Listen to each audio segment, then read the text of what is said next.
Mary, Mother of God, pray for us. In the name of the Father, and of the Son, and of the Holy Spirit. Amen.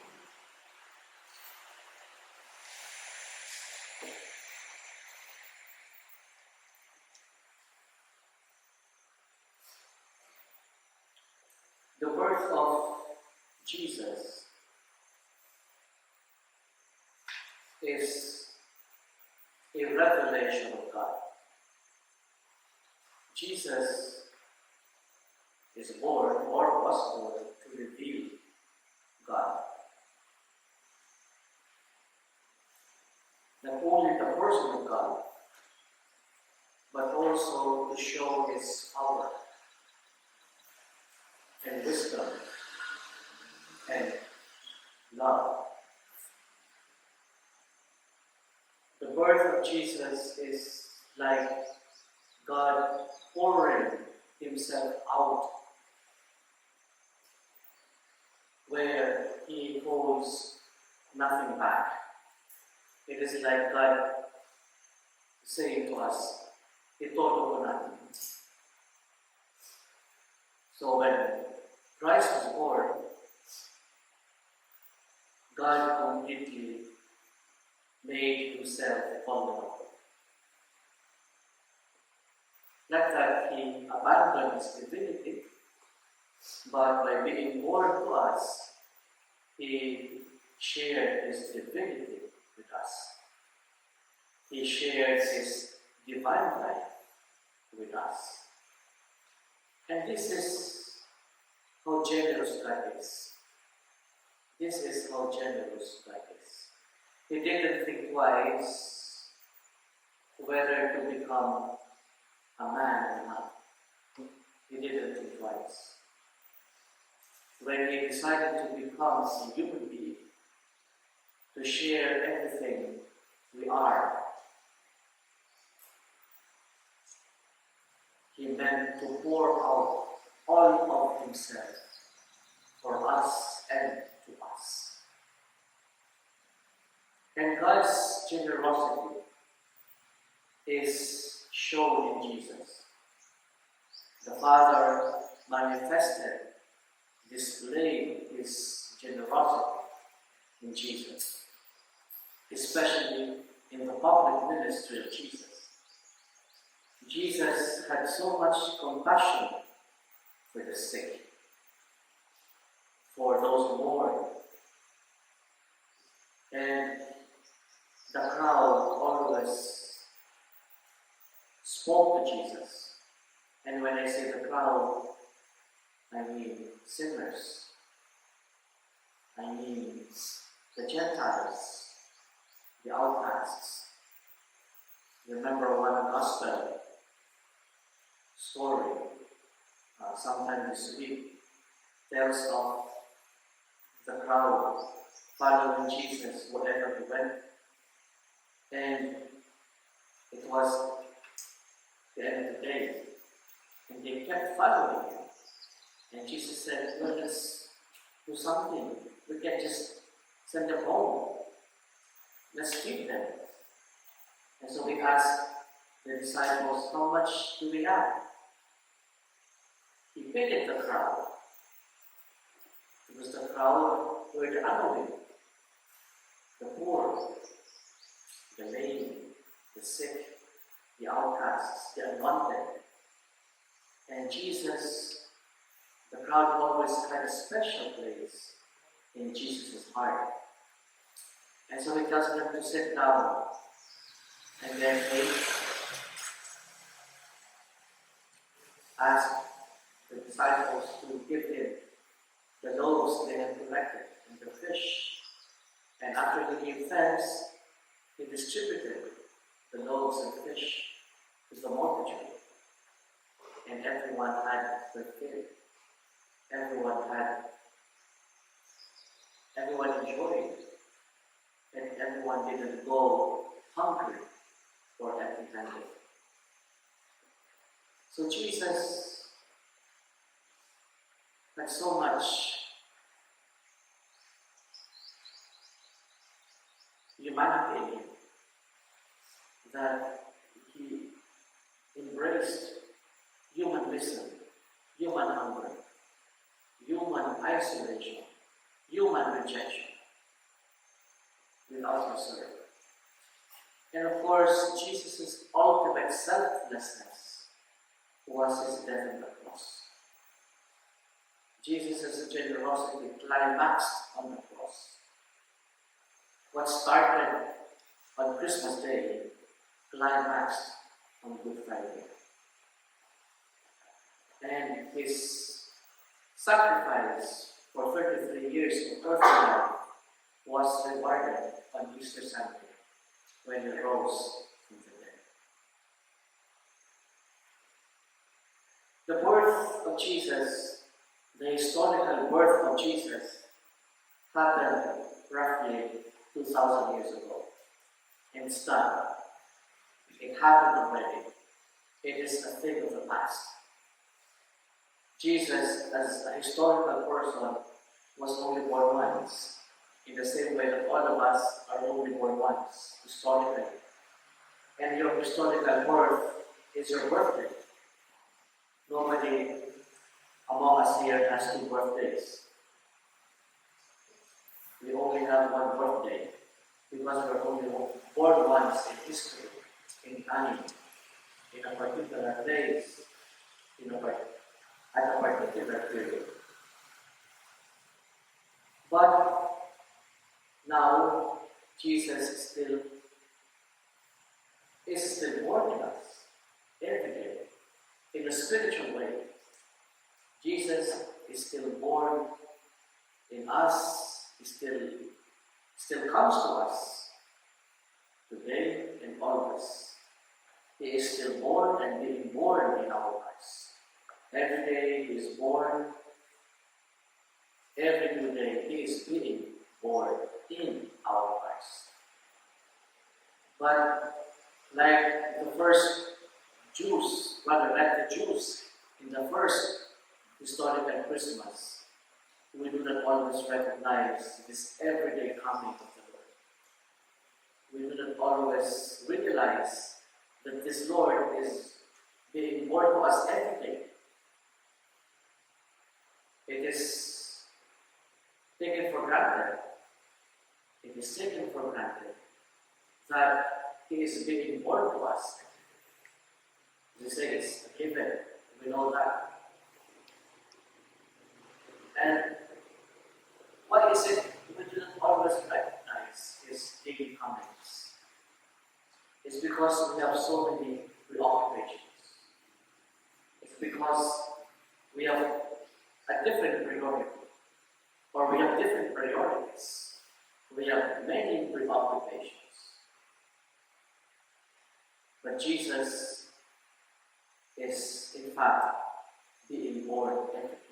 And this is what Advent wants to reiterate. This is what Advent wants to remind us of once again before we celebrate the actual anniversary of His birth on Christmas Day. And before we forget that there is a mid Christmas. Because sometimes we say that it is not Christmas because I have no gift to give. It is not Christmas because I don't have any new dress or clothing to wear to Mass. It is not Christmas because I have nothing to give to my inaanak. But you see, these are just the external trappings of Christmas. With or without the external trappings of Christmas, Christmas comes around. With or without gifts, with or without decors, with or without the sumptuous meals, with or without the extravagant trips and vacations, Christmas happens year after year. And the message of Christmas doesn't change. It's still the same year after year. It is a story of God's generosity. It is a story of God's involvement. A generosity and involvement that God never regretted, never neglected, or never regretted. It is a story of generosity and involvement that God never regretted. And so year after year, moment after moment, He is born in us and for us. Now, my question is, how ready are we for His daily arrival? How ready are we for His daily arrival? In a way, each of us is an inn. And every day, Jesus knocks. Is there room in the inn? Is there space for me in your heart? Or is your inn, is your heart so crowded, so cluttered with things, people, plans, expectations, even sins that I can hardly get in, the Lord will say. So we need to ask ourselves, should I clean up my inn so that there is ample space, generous, not only ample space, but generous space for the King, for my guest, for my Redeemer. So we have to tidy our inn, clean up our inn, flush out all the junk and trash and garbage, so that the inn of our hearts become presentable and welcoming when the Lord knocks at us every day. It might be good to ask ourselves, what clutters my inn? What crowds my inn? What are the junk and trash inside my inn? Inside my heart?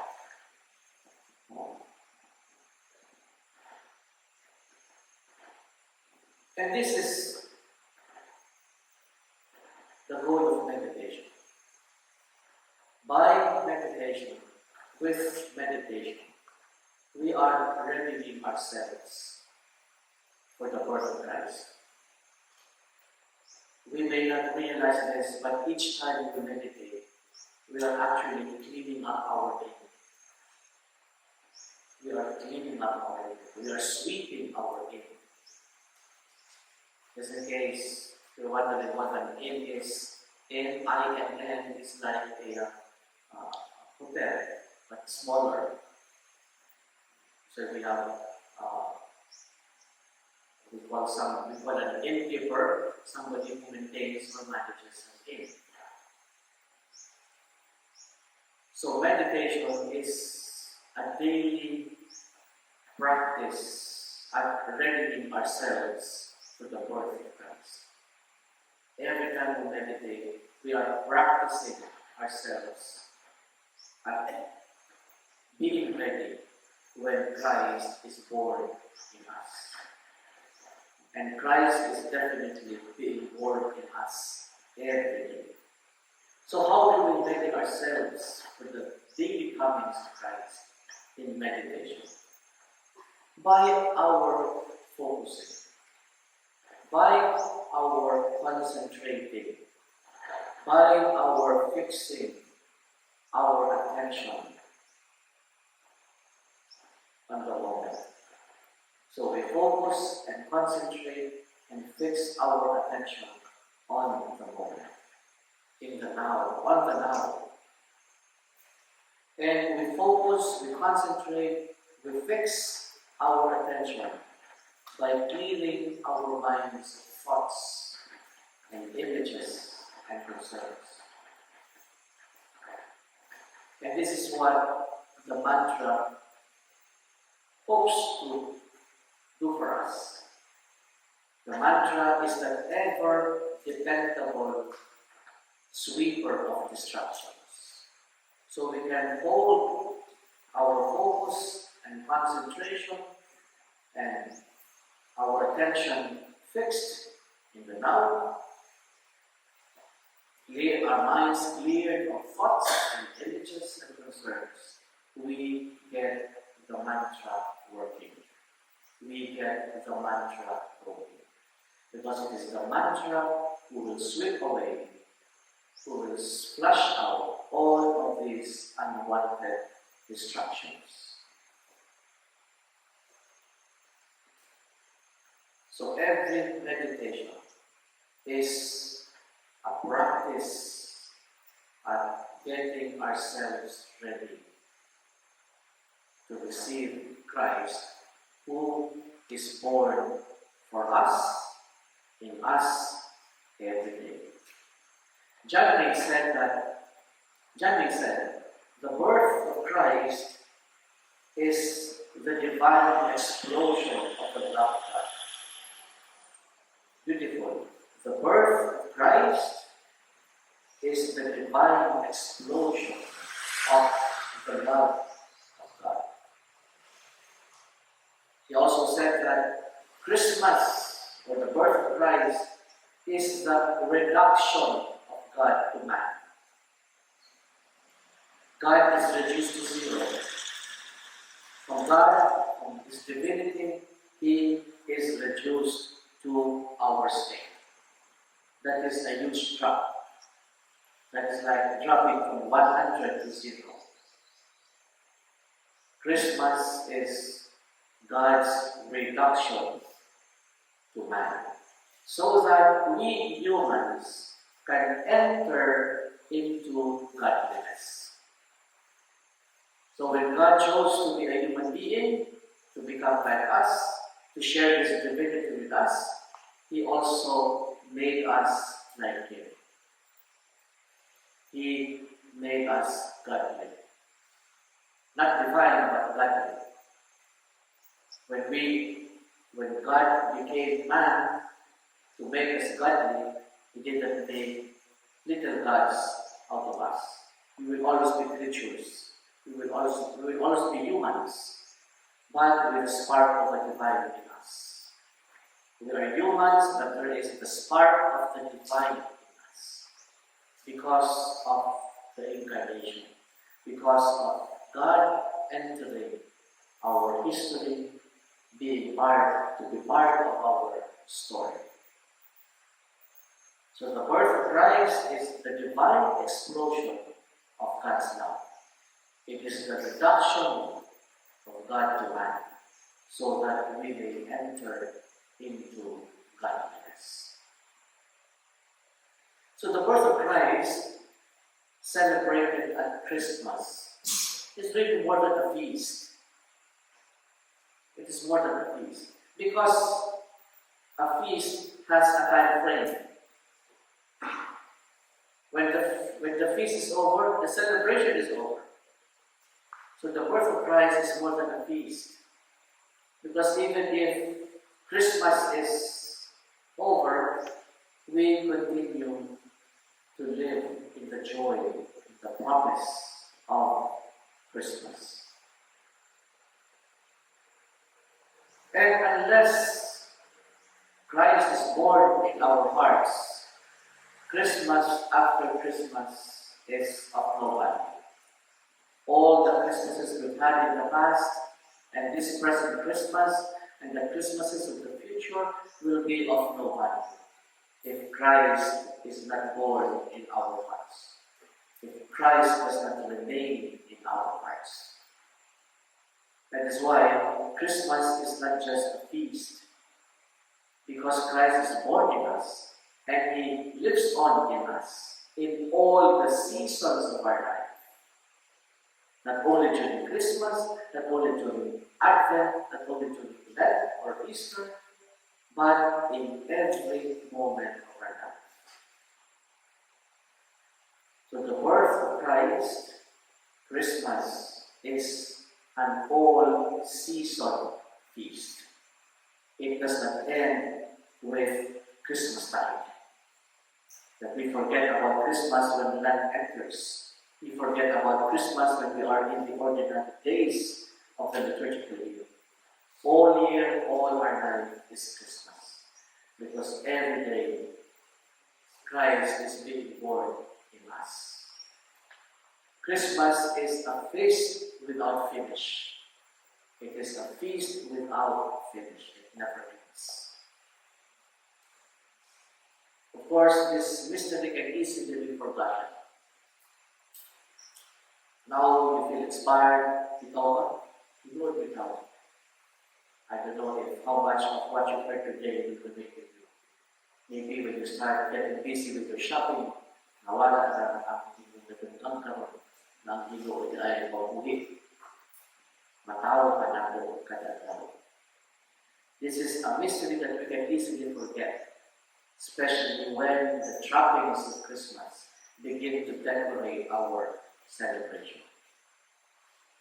You see, those trappings are actually crumpled. You don't need those trappings because they're junk. The trappings only hide the essence, the value, the substance of Christmas. And the essence, the value, the substance of Christmas is that God is generous. And He can never be overtaken in His generosity. Now this mystery is deposited in silence. This mystery is deposited in silence. In silence, this wisdom is gradually understood.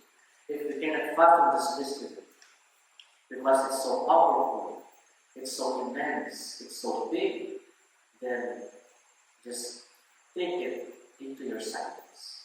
Deposit it in your silence. And in the silence, this wisdom is gradually understood. In the silence, or from the silence, this wisdom emerges. In silence, it is understood. From silence, it emerges. And so our task as meditator is to be silent and to be still. Before mystery, before what is unfathomable, we don't reason out. We just keep quiet. We find the answers in the depth of silence.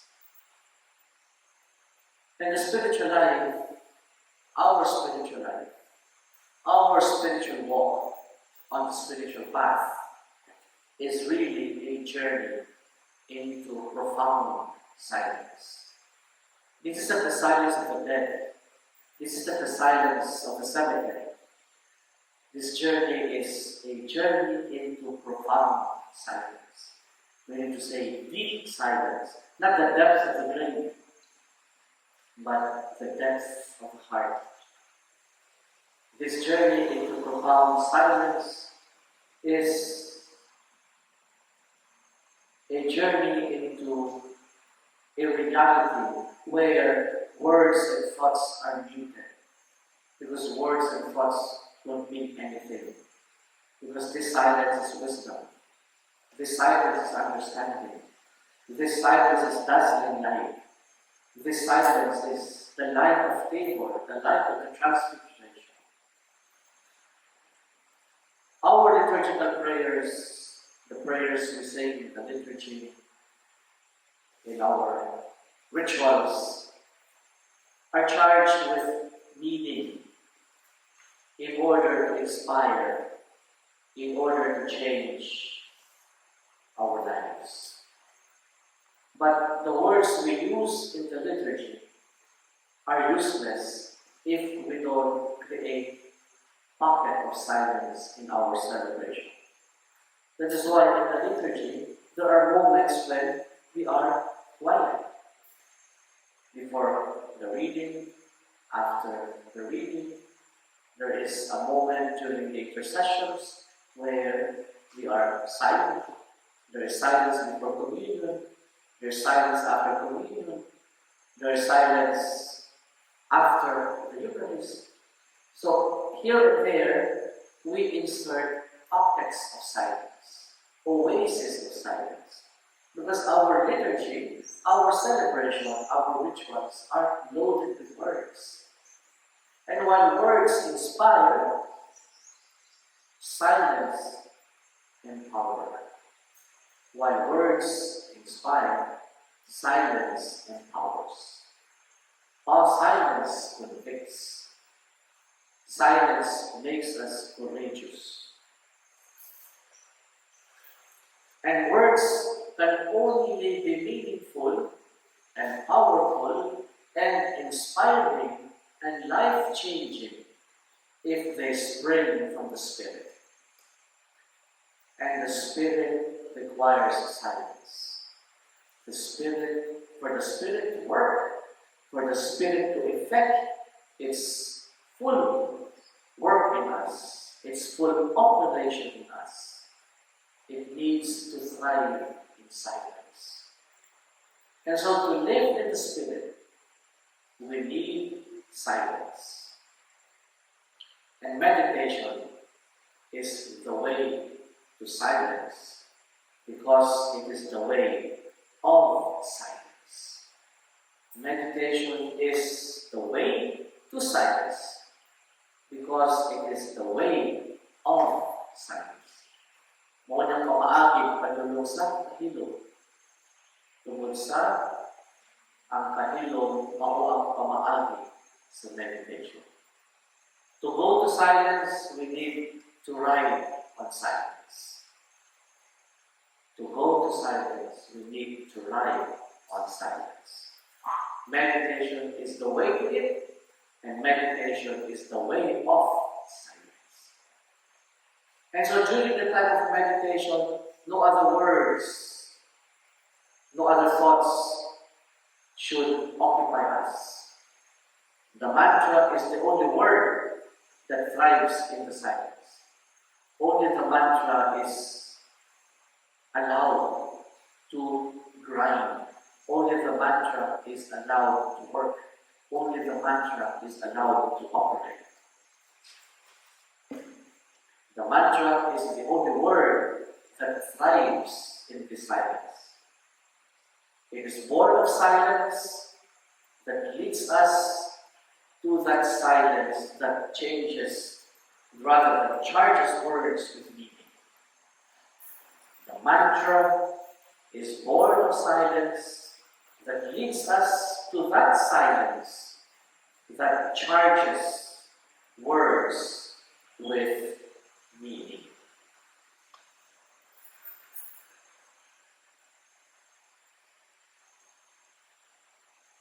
I like what Juan said about silence. He said, we do not create silence. We do not create silence. Why? Because it is already within us. It is already within us. And so he says, just enter into it. Just enter into it. Be silent in there. And become the silence. I think this is very logical. Why is it we cannot stand silence? We cannot stand silence because when we are quiet, we can hear the other noises and voices. The voices or the noises or the chatter of anger, ambition, greed, pride. These are the noises that corrupt the silence within. That is why we cannot hear the silence within. Because what we can hear are the other competing voices and noises inside us. These are the things we keep hidden inside us. That is why our inner room, that should be God's honored place, has no space for God, because it is full of junk and trash. That is why it's difficult for our to be hospitable to God, because God's honored place is silence. But we cannot offer that honored place to God, that silent place to God, because our inner space is full of trash and junk and clutter and chatter. These are the anger, the negative emotions, the unforgiveness, the ambition, the worries, the anxieties, the lies, the deceit, the confusion, the disappointments and frustrations that pull us down. And so we have to expel all of these noises so that we can experience this primitive, pure silence already in us. It is in us. Don't look for it anywhere. It is in us. That's why when we meditate, we don't go anywhere. We just sit. We just sit and we enter the heart. And we allow ourselves to be embraced by the power of the silence within. So do not create it because it is already there. You cannot create this silence because it is already within. It is pure gift. It is pure grace. It is given and created by God. So be silent in our hearts and become the silence. And the mantra will help us. The mantra will make us silent enough. In fact, enough to inhale the Spirit, the silent whisper of God. When we are silent, we can actually inhale the Spirit, the silent whisper of God.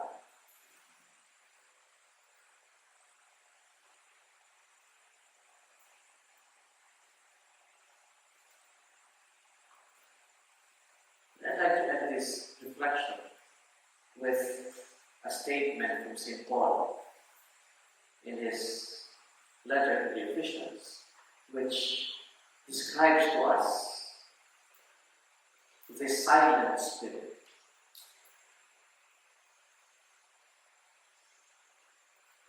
He says, the Spirit is the silence in our inner being. I'm just paraphrasing it.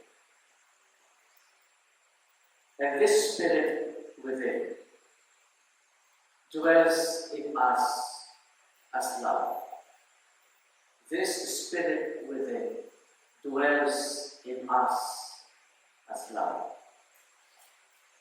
And in this Spirit, we attain to fullness of being, the fullness of God Himself. This Spirit is the silence in our inner being. And this Spirit within dwells in us as love. And we attain the fullness of being, the fullness of God Himself in this Spirit. And the mantra will remind us to leave the self behind in order to possess and be possessed by this Spirit.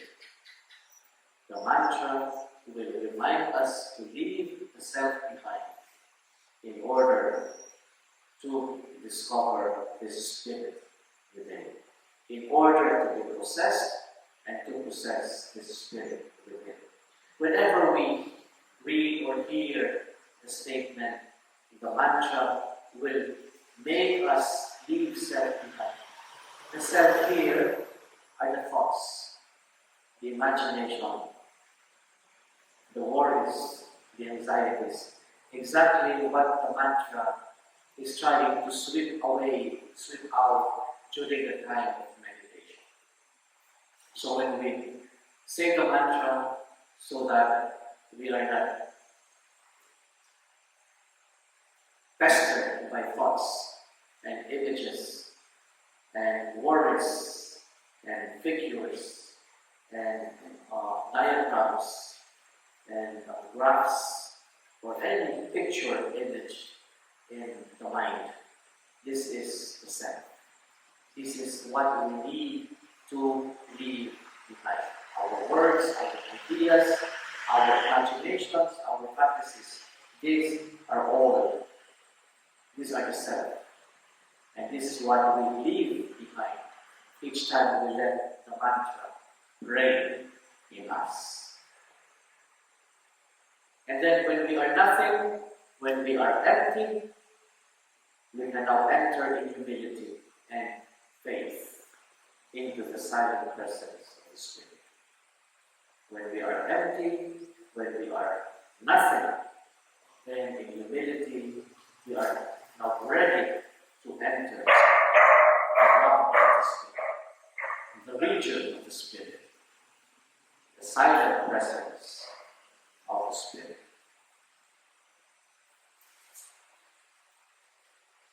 Okay, so we have roughly 20 minutes before 3 o'clock.